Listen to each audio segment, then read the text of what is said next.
Hello, dear friends. It's always very interesting for me at least, to see what the feedback is that comes back when I put out these videos about the AI and the chatbot and the architect. And I did say that when I did that, the first one, I felt I was going out on a limb, which is still true.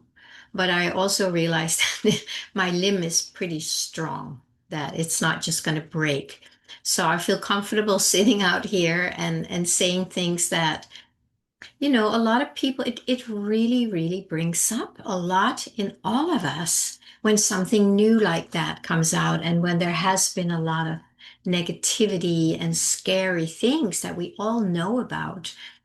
And but what I'm realizing from the comments and my own interaction with everybody, that of course we are all on our own path. And, one may go left, right, anything in between, backwards, forward.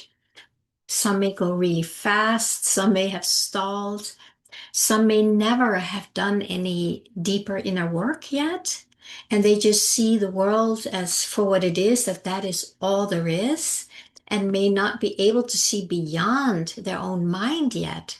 And then there are others who've done a ton of deeper work and are able to see, that there's only one, and it's all the same. It's just my own expression that is being reflected back to me. So there's this whole gamut. And, when I always like to respond to everybody's comment. And I may miss one here and there, and I apologize for that, but I really do my best.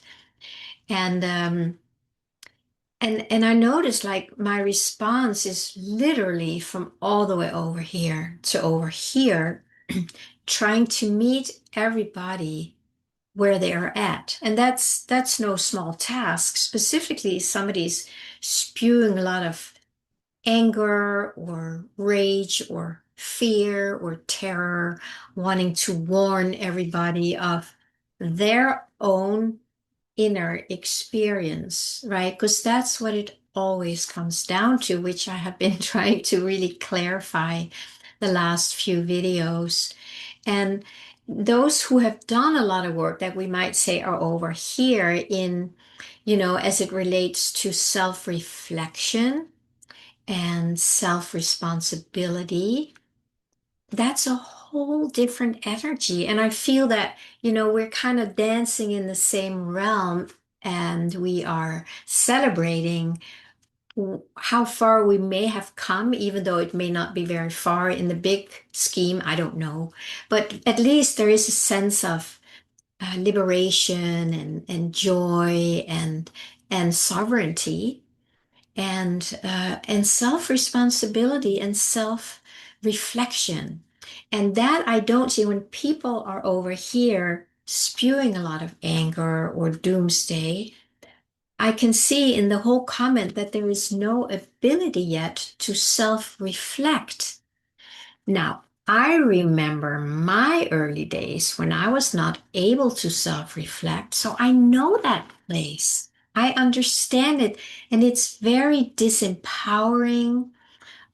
It's very cut off from the divine. There is a sense of lack of sovereignty, even though it may try and show up sovereign through anger and blame and righteousness. But that's not sovereignty. That is a reaction to whatever is expressed, or, dare I say it, mirrored back to us. So that is where I really see the culprit is like a lack of ability to self-reflect and be present with our own experience without blaming anybody or projecting it out or thinking that it has only to do with the outside world. When I did the first video a few days ago about the whole chatbot and the architect, I shared that I see this as an enormous opportunity for people to wake up if and when they really get that concept or the reality, shall I say, that everything out there is just a reflection of what's going on inside of us that we have not seen yet, that we are still identified with. It's like that slide in the projector. So I was like, oh my God, this is so amazing. If more and more people will wake up to that and realize that. And then of course I realized this is not easy. And I know that. And those of you who've done a lot of deep inner work, we all know that this is hard work. It's so much harder than just maybe blaming, although that doesn't go anywhere. But yeah, it's not easy to start facing our shadows. And these shadows are basically, blocking the light from being reflected back to us. So I'm just thinking, how can I say it in a way? And, I cannot say it in a way for those who are not able to hear it. I think that's where I'm like, oh, can I say it in another way? So maybe those who haven't gotten the power of this mirroring thing. But I know that's not possible because if there's too big of a slide in the projector or too much smear on the windshield, it's like that ability to self-reflect is not there. And this is not a judgment. This is not that it's wrong. It's simply that we have all lived in this matrix thing where we have lived as if there is other, as if we are limited, we are victims, we don't have enough, we're not good enough. And of course, we go out and try and cover this um, lack of wisdom or lack of knowing that we are the divine, where we're still identified as a separate sense of the divine. So that is not so easy to start that journey if there's just too much smear. So what I have found that works, but it doesn't work overnight. This is deep work for a long time. That is that to have somebody reflect back in a very loving and non-judgmental way what the smear is. Not by me saying, oh, there's this smear on your windshield. No, it doesn't work like that. What I loved about Hakomi, and I'm a Hakomi therapist and have been for many years. What I loved about the training is that we meet people in their experience. And from there, that's when you start self-reflecting. But it is done in a very gentle, non-violent, um, mind body connected way.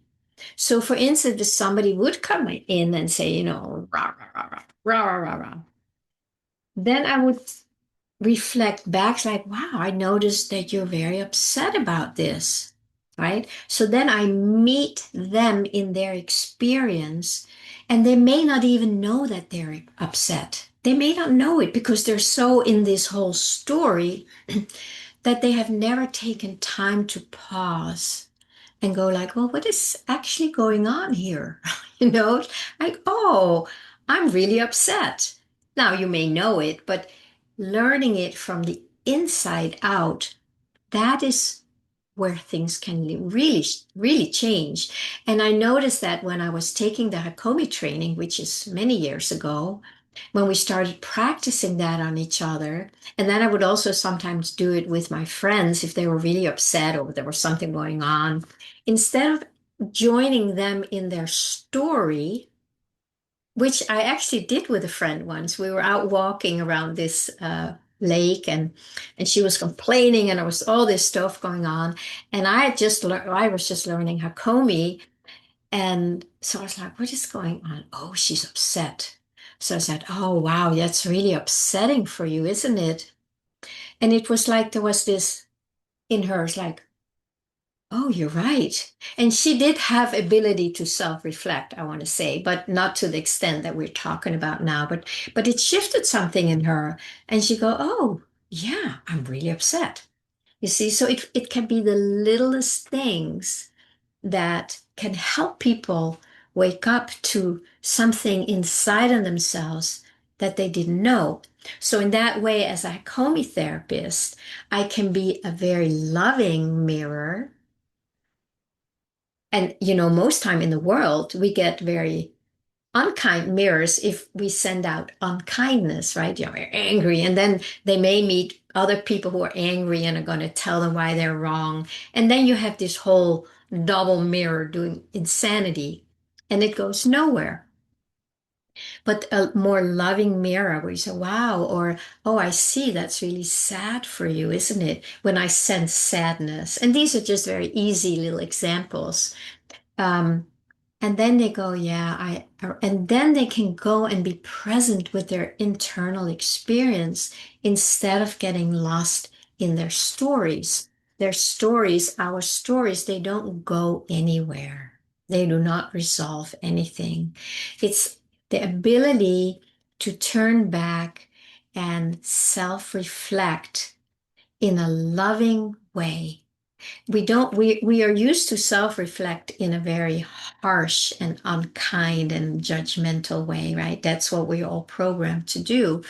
And that's why when I became a Hakomi therapist, I started calling myself a self-love mentor because that was something that I saw was missing everywhere, that we can actually self-reflect with love and with kindness so that these parts that are, the shadow parts smear on the windshield so they can start softening because now they're not being judged or made wrong, which is whatever happened back then. That is the reason that the smear came because it was just too painful and it was harsh. So we built a barrier around it and then we have never been able to get beyond it. So that's why the whole thing about the mirror, that I've talked about for a long, long time, but that has really been emphasized with the architect chatbot, that has been so powerful because we can be a loving mirror for each other by lovingly mirroring back what we are perceiving. So we're not reacting to it or fighting against it or making them wrong. It's like, oh, I see. It's really scary for you. Or something like, oh, wow, that sounds like it's scary, that whatever you're sharing here, even in the comments, some of them, they're like, wow. I go like, boy, that's really scary. If you walk around with such a belief and feeling that is unexamined, then I totally get how this can come out and that there is a feeling of like I need to warn people about this. So basically they are warning people about their own fears. And if you try to warn somebody who's in an open state of love and trust, and then, somebody wants to make them afraid, it's like, but that's not my experience. I see this whole thing as a very different possibility or whatever it is. And then of course that will be mirrored back to us because life is a mirror. Life is a mirror.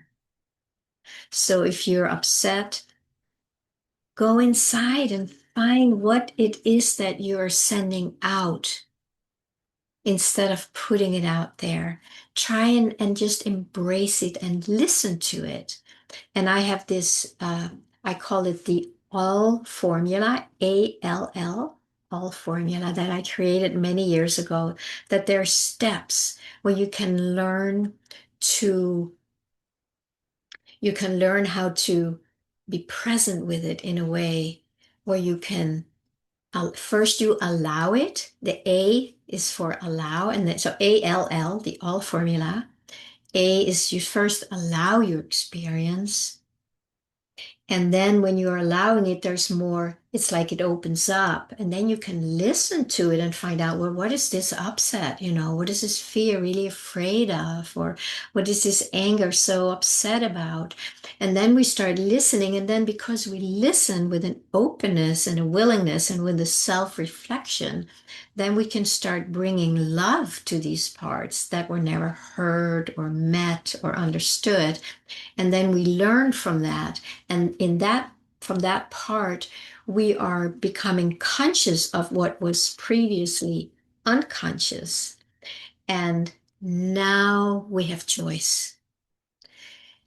That's what it takes to get out of the unconscious where we do not have choice. We are not even aware that we are upset or blaming or shaming. We don't know because it's all unconscious here. So we go in and find the connection, do the work, and it's deep work. We all need to do a lot of deep work with all the programming we have. And then we have a new choice. And that comes from a much deeper sense of connection with who we are, what we really want, what we are longing for, because nobody wants to be angry and fearful. There's a deeper longing underneath. So we need to first address that contraction or that shadow part or whatever it is. And then underneath there is like, oh, this is really what I want. And then we can start putting our attention there and start bringing that energy into the mirror so that can be reflected back to us. So again, I really hope that I can clarify it to maybe people who are not all the way closed off to self-reflection, but maybe there are some people in between who are going like, oh, that actually makes sense, right? And I'm hoping that there will be some aha moments for some of you, or maybe for many of you, so you can start taking responsibility for your life, what's still unhealed, what's still unintegrated, and what really wants to happen. Because then you come into the full bloom of your divinity instead of being closed down in this contracted state. Please let me know in the comments, does this resonate with you? Do you get any aha moments? Maybe you know somebody who could get an aha moment from this. Please share. Please like, comment, share, whatever feels right. Follow your heart. But I do appreciate your reflections because it teaches me so much and it helps me maybe clarify if I had not been fully clear yet. And that then it serves me also. If you need help with this, you are welcome to reach out. This is what I do for a living. I help people connect back and be able to self-reflect lovingly and get in touch with what it is that really wants to unfold as you without the contractions. So the link will be in the comments or in the description below. Thank you so much. Have a beautiful day.